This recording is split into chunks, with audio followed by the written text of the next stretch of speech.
Okay, now we've had a little look at the sort of meanings of the minor arcana cards.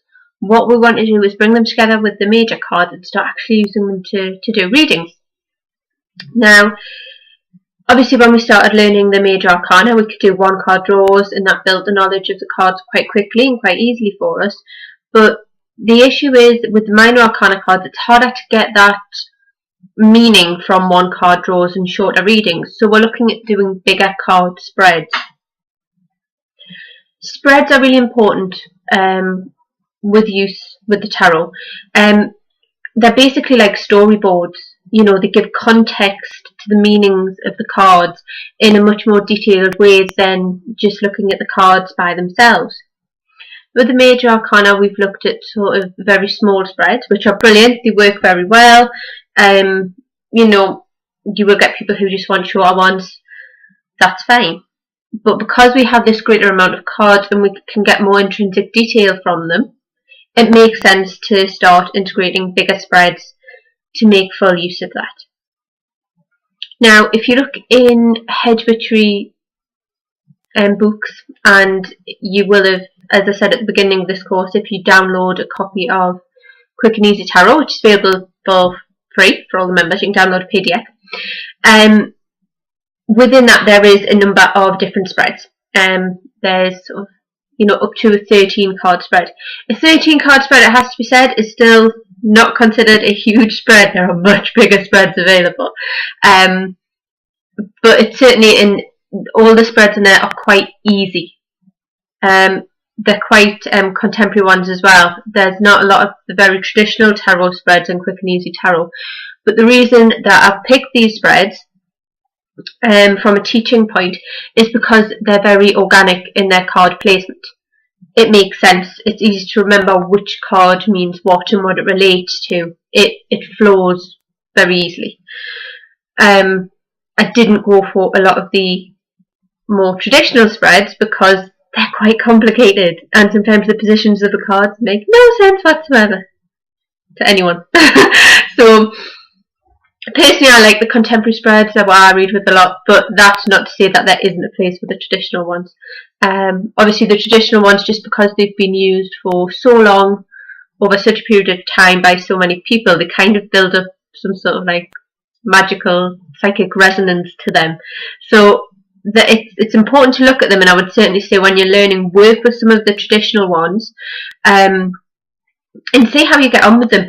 I mean, what I would say is with the ones that are in Quick and Easy Tarot, if you have a look through them and you try doing a little test reading using each of them and see how you feel about each of the spreads. Do they work for you? Do they not work for you?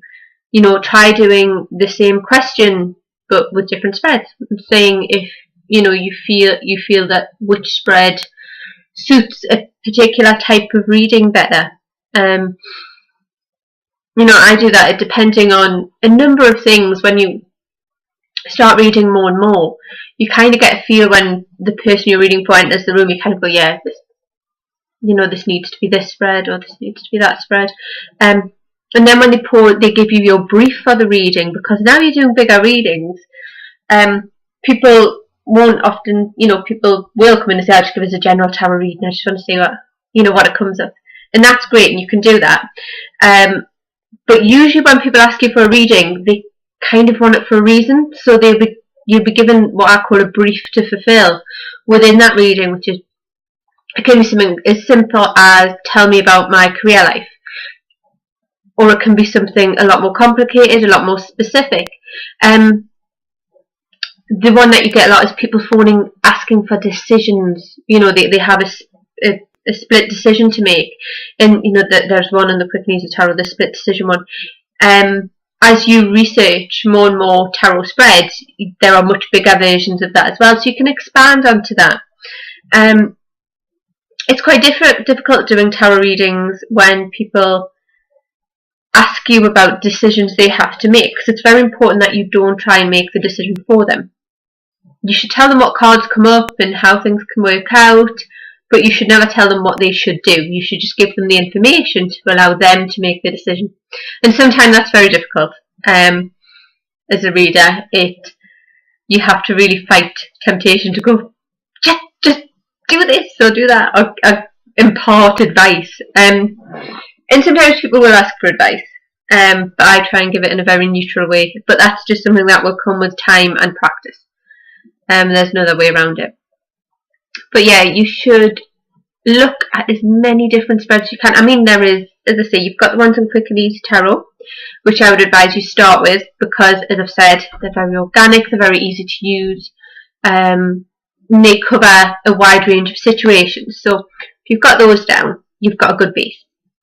But certainly do more and more research into different ones. Have a look at some of the traditional ones. Have a look at some of the contemporary ones.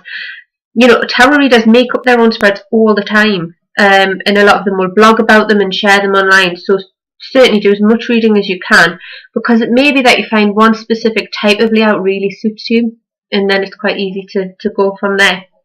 Okay, but spread is certainly an important thing, as they do give the meaning. It's almost like the storyboard, you know.